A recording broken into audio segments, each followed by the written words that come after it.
नमस्कार, मेरा नाम है धारण। आप देख रहे हैं इंडिया इंटरनेशनल न्यूज और ये है मेरा खास कार्यक्रम जहां मैं आपको दिन की 3 सबसे बड़ी खबरें बताता हूं। सबसे पहली खबर, उत्तर प्रदेश में ये बताइए कि सड़कें धंस क्यों जाती हैं। इतने सैकड़ों करोड़ों की लागत से बने प्रोजेक्ट बर्बाद क्यों हो जाते हैं, ये सबसे बड़ा सवाल है।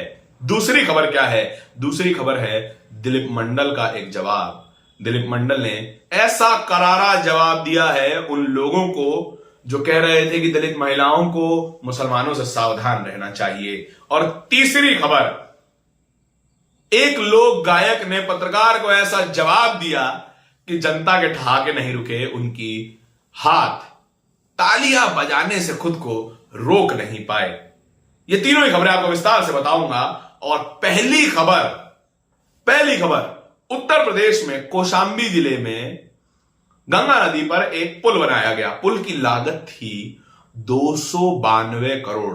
292 करोड़ आपके टैक्स का पैसा, उसको लगा दिया गया एक पुल बनाने में। और वो पुल 9 महीने तक नहीं चल पाया, महज 9 महीने तक। उसका उद्घाटन 9 महीने पहले हुआ था और 9 महीने बाद उसमें दरारें पड़ गई, रेलिंग के बीच में दरारें पड़ गई और जहां पुल खत्म होता है वहां पर जमीन धंस गई।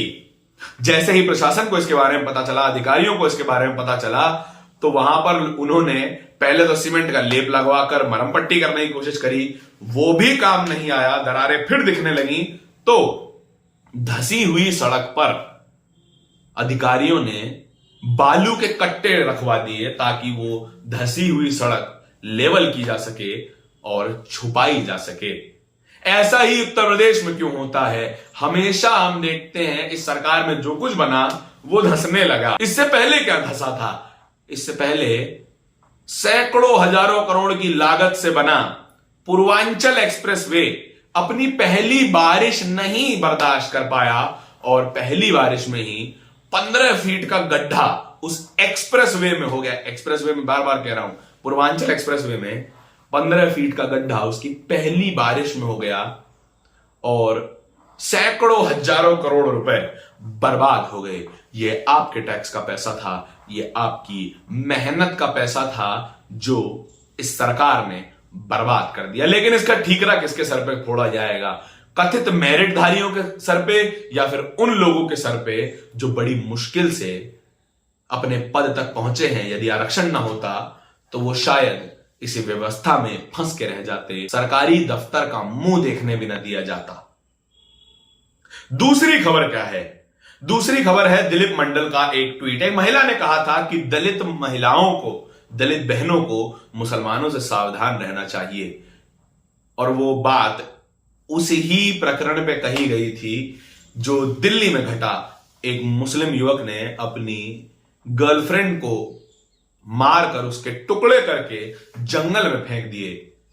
ये महिला कहती है कि ये किस्से दलित बहनों को सुनाए जाने चाहिए। दिलीप मंडल इस पर जवाब क्या देते हैं? दिलीप मंडल कहते हैं, एनसीआरबी कहता है कि एक साल में लगभग 6800 ऐसे मामले हैं जहां पर महिलाओं के ऊपर दहेज के नाम पर उत्पीड़न किया जाता है।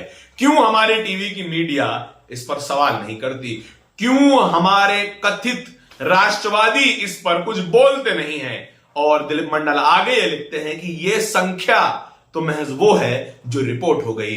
वो संख्या काफी बड़ी हो सकती है जो आज तक रिपोर्ट तक नहीं हुई है। और वो शादियां ज्यादातर सजातियां शादी थी, यानी एक ही अपनी ही जाति में उन महिलाओं की शादी हुई और जिस परिवार को वो अपना समझ कर गई, उसी परिवार ने उनके साथ दहेज के नाम पर मारपीट की, जलाई गई और हत्या तक हो गई। क्यों टीवी का मीडिया इन खबरों को नहीं दिखाता है? क्यों महज सांप्रदायिक रंग वाले खबरें ही टीवी मीडिया पर चलती हैं? क्योंकि जितना हिंदू मुस्लिम किया जाएगा, जितनी हिंदू मुसलमान पर बात होगी, हिंदू और मुसलमान के बीच में खाई जितनी बढ़ेगी, उतना ज्यादा बीजेपी को फायदा होगा। और टीवी मीडिया जानता है कि उनकी वैचारिक सहमति किस सरकार के साथ है, किस पार्टी के साथ है। आपके क्या विचार हैं बताइएगा जरूर। लेकिन उससे पहले तीसरी खबर सुनते जाइए। नेहा एक लोक गायिका है। इनके तमाम वायरल वीडियो और लोकगीत आपने सुने होंगे। बिहार में काबा, यूपी में काबा और हाल ही में आया गुजरात में काबा। साहित्य आज तक में उन्हें बुलवाकर शायद एंकराओं से गलती हो गई। एंकरा महोदय ने एक सवाल किया और उसका जवाब नेहा ने ऐसा दिया कि जनता के ठहाके नहीं रुके, जनता के हाथ ताली बजाने से खुद को रोक नहीं पाए। जवाब क्या था? उन्होंने जवाब में कहा कि दो तरह के कवि होते हैं जनाब, दो तरह के, एक सरकारी कवि और एक लोक कवि। सरकारी कवि सरकारों के लिए लिखता है, लोक कवि लोगों के लिए लिखता है। सरकारी कवि महज तारीफें लिखता है, लोक कवि लोगों की भावनाएं, सवाल और मुद्दों के बारे में बात करता है। यदि बिहार में काम नहीं हुआ तो उस पर सवाल किया जाना चाहिए, यदि उत्तर प्रदेश में काम नहीं हुआ तो उस पर सवाल किया जाना चाहिए। 27 साल से बीजेपी की सरकार जहां पर काबिज है वहां काम नहीं हुआ तो सवाल किया जाना चाहिए। और ये जिम्मेदारी पत्रकारों की, कलाकारों की, फिल्मकारों की, सभी की बनती है जो जनता से जुड़े हुए लोग हैं। पत्रकारों को, कलाकारों को हमेशा जनता के लिए लिखना चाहिए। पत्रकारों को, कलाकारों को हमेशा जनता की बात करनी चाहिए।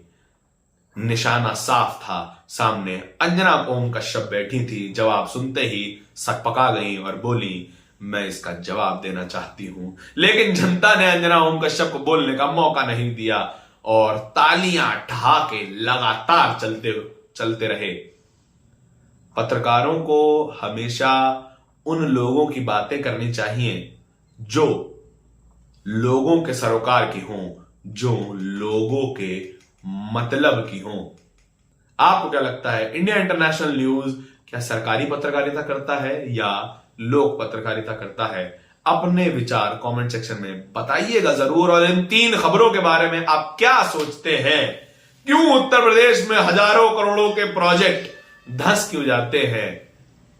योगी बाबा क्यों अपनी सड़कें नहीं बचा पा रहे हैं? क्यों ये टीवी का मीडिया हिंदुओं के द्वारा किया गया हिंदुओं पर अत्याचार नहीं दिखाता है? और क्यों इस देश की पत्रकारिता एक सवाल को नहीं झेल पाती है कि आप सरकारी कवि हैं या लोक कवि? आपके विचार जरूर जानना चाहूंगा। देखते रहिए इंडिया इंटरनेशनल न्यूज। धन्यवाद।